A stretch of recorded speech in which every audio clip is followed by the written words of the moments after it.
Bonsoir. Ce soir, une petite histoire qui nous vient de Normandie. Il était une fois une fermière qui vivait avec son fermier. Ils habitaient une toute petite maison et tout ce qu'ils possédaient, c'était une vache. La vache, c'était un peu comme leur copine parce qu'elle dormait avec eux dans la cuisine quand il faisait froid, ça leur tenait chaud. Et la vie aurait pu se passer comme ça magnifiquement bien si la femme n'avait pas eu un défaut. Elle aimait boire l'eau de vie. Et elle aimait boire beaucoup d'eau de vie. Et quand son mari partait travailler, elle restait à la maison et elle buvait. Seulement à force de boire, elle est devenue un peu fofolle. Et à chaque fois qu'elle était complètement pépette, elle allait au marché. Et là, elle faisait n'importe quoi. Elle prenait des vers de terre qu'elle mettait dans les bouteilles du laitier. Elle prenait des espèces d'araignées toutes dégoûtantes qu'elle mettait sur la viande du boucher. Et au bout d'un moment, les marchands en ont eu assez et se sont décidés à en parler à son mari.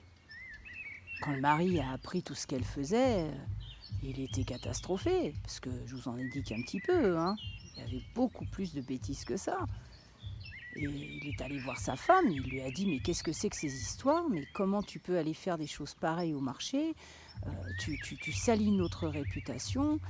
J'aimerais bien que tu arrêtes de boire et que tu sois comme tu étais avant, une femme gentille, tranquille et qui ne fait pas de bêtises. » Elle lui a promis qu'elle ne reboirait plus jamais.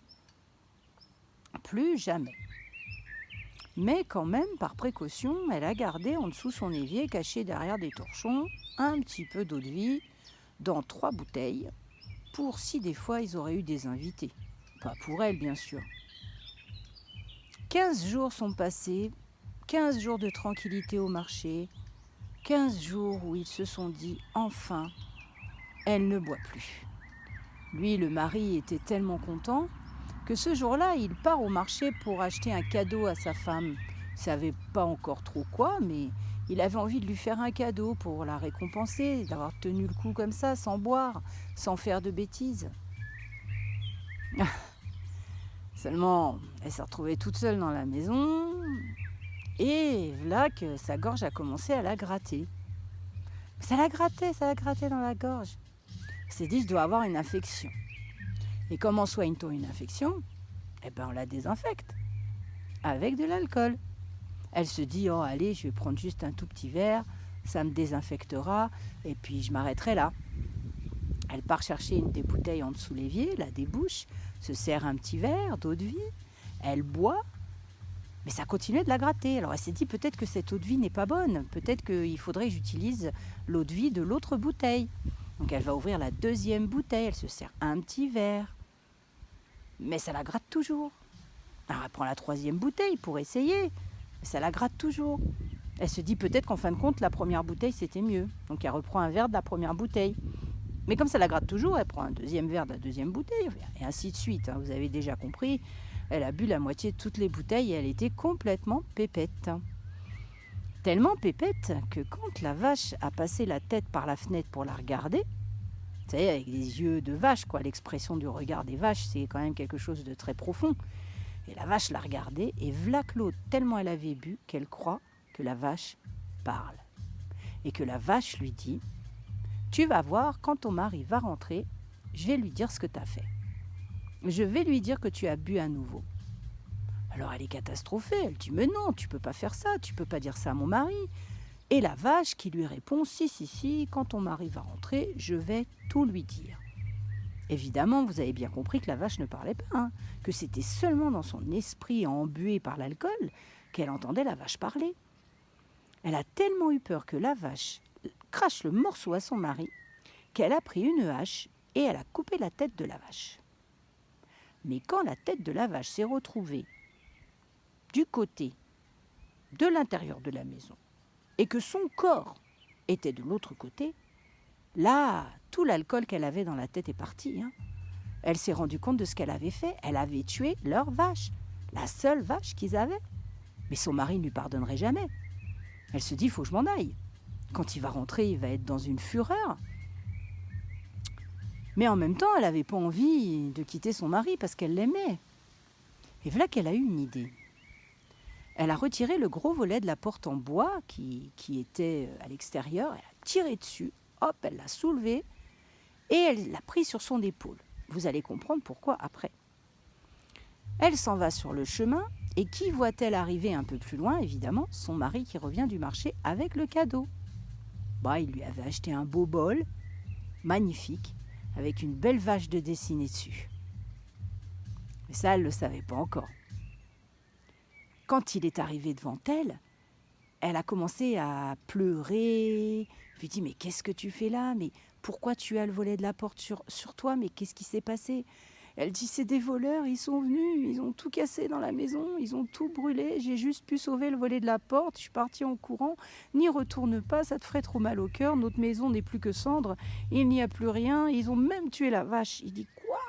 Ils ont même tué la vache? Elle dit, oui, n'y va pas, ça va te faire trop mal au cœur de voir ça, viens, partons, allons reconstruire notre vie ailleurs. Bon, l'homme n'avait pas vraiment envie de rentrer chez lui et de trouver sa maison toute brûlée. Il lui dit, écoute, allons dans la forêt, on va trouver une petite clairière tranquille et on va s'installer là en attendant et demain matin, on verra plus clair. Ils partent dans la forêt, ils trouvent la petite clairière. Là, la porte, elle a servi à quelque chose. Le volet, ils l'ont mis par terre et puis ils se sont assis dessus comme une espèce de mini canapé. Et ils étaient là en train de se lamenter sur ces voleurs qui leur avaient tout pris, qui avaient tué la vache. Et quand tout d'un coup, alors que le soleil était, vous savez, comme on dit, entre chien et loup, on sent que la nuit va arriver, mais elle n'est pas encore là, ils ont entendu du bruit. Et la femme, elle avait un œil perçant et elle a vu au loin arriver une troupe de voleurs. Alors elle savait que c'était des voleurs parce qu'à l'époque, tous les voleurs s'habillaient pareil. Donc c'était pas compliqué pour savoir qui était un voleur ou pas. Elle voit une troupe de voleurs. Elle lui dit, vite, vite, vite, il faut nous cacher. Seulement, où se cacher? Il y avait un arbre, ils ont réussi à grimper, mais alors elle lui dit, mais regarde, il y a la porte, là, le volet de la porte, là, qu'est-ce qu'on va faire? Elle dit, écoute, on va le prendre.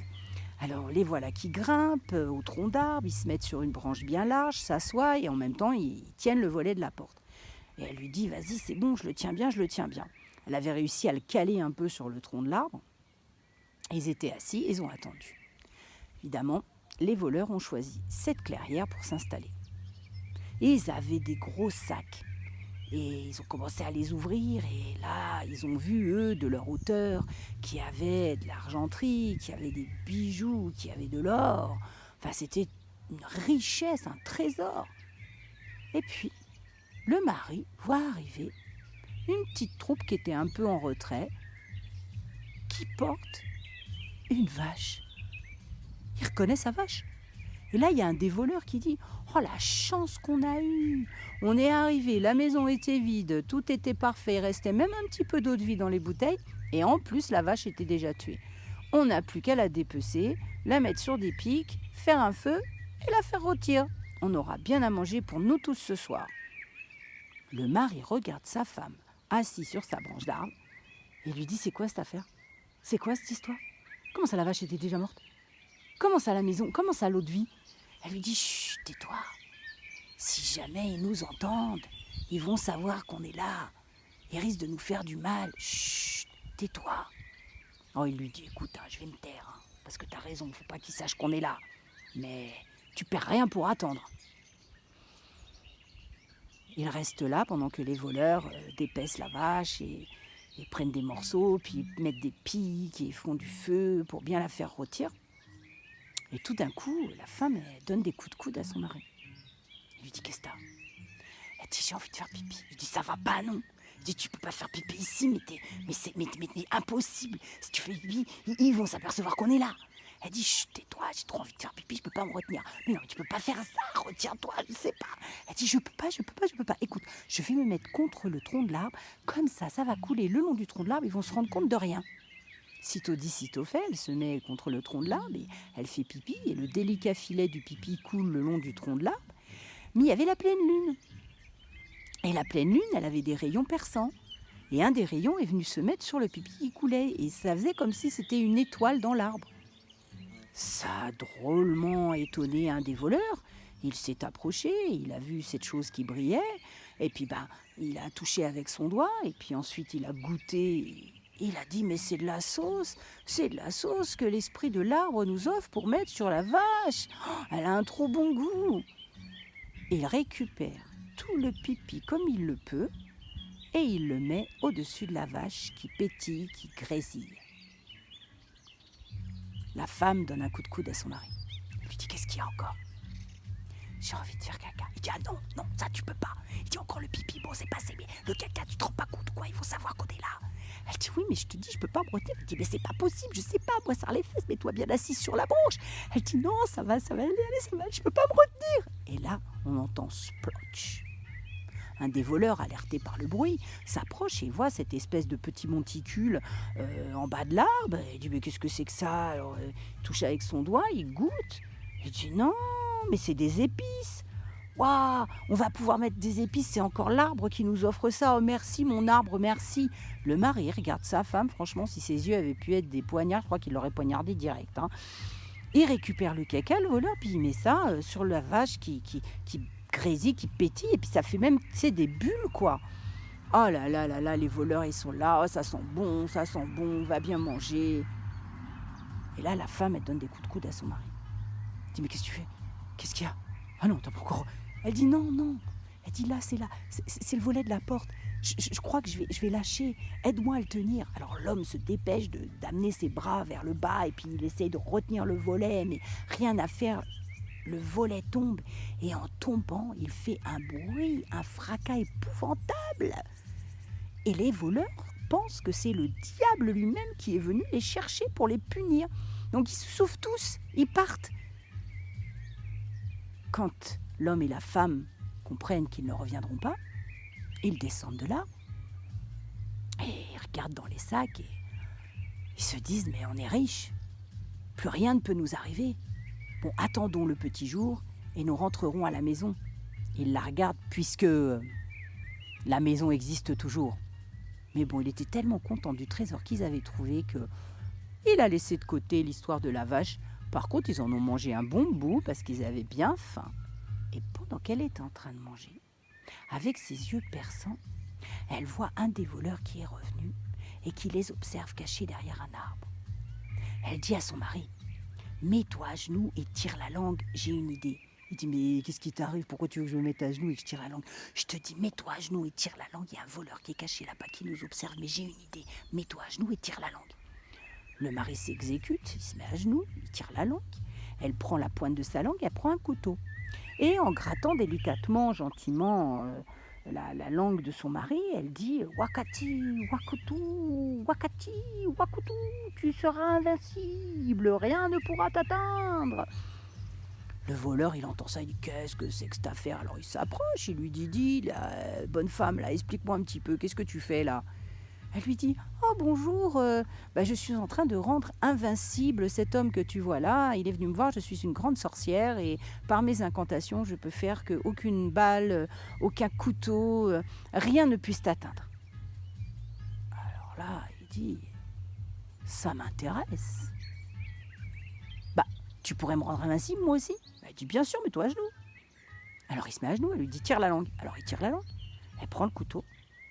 Elle gratte et elle dit « Wakati, wakata, wakutu, wakati, wakata, wakutu » et paf, elle lui coupe la langue. Le pauvre gars se retrouve sans langue. Il se sent impuissant, il veut crier, il peut pas, il n'a pas de langue. Alors il court, il veut retrouver ses amis, leur expliquer ce qui est en train de se passer, mais quand il arrive et que les autres ils le voient avec sa bouche sans langue, ils se disent non, il est reparti là-bas et le diable lui a mangé la langue, vite, sauvons-nous encore plus loin. Et lui il est là derrière, il essaye de leur dire mais non, mais revenez, mais il n'y a rien à faire, personne ne le croit. Et d'autant plus ils le laissent derrière parce qu'ils ont peur de lui maintenant qu'il n'a plus de langue et qu'ils pensent que c'est le diable qui l'a avalé. L'homme et la femme sont restés tranquillement jusqu'au petit matin. Au petit matin, ils ont traîné les sacs, ils les ont ramenés jusqu'à leur maison, ils ont fait plusieurs allers-retours. Et puis ils ont récupéré des bouts de vache qui restaient encore. Ils ont bien mangé ce jour-là. La moralité de l'histoire, si j'hésite autant sur le mot moralité quand je le dis, c'est parce que franchement, j'ai toujours pas compris la moralité de l'histoire. Parce qu'il paraît qu'il faut une moralité aux histoires. En même temps, les histoires qu'on peut trouver dans les recueils de Claude Seignol, ces histoires-là, elles ont vraiment pas toutes des moralités, quoi. Et Claude Seignol, un jour, j'ai eu la chance de l'avoir au téléphone. Et je lui demandais son autorisation pour raconter ses histoires. Et il me disait, mais quelle histoire racontes-tu? Alors je lui ai parlé de cette histoire-là, qui est dans le recueil des contes et légendes de Normandie. Et il m'a dit, mais est-ce que tu en racontes d'autres? Je lui dis, bah oui, je raconte aussi Désiré la Sangsue. Il me dit, Désiré la Sangsue? Ah, il dit, et comment tu l'as fait terminer cette histoire? Moi, j'étais impressionnée. Claude Seignol au téléphone, pardon. Il a bercé mon enfance de ses recueils de contes. Alors, je lui raconte la fin comme je la raconte. Et là, il me dit, c'est bien, c'est bien, c'est bien, ça va. Je vois que tu as compris la fin de l'histoire. C'est bien, c'est bien. Il me dit, mais tu connais l'histoire de la huche? Je fais, hein? Je lui dis, non. Il dit, toi qui as 3 enfants. Oui, parce qu'on avait quand même eu le temps de papoter un peu.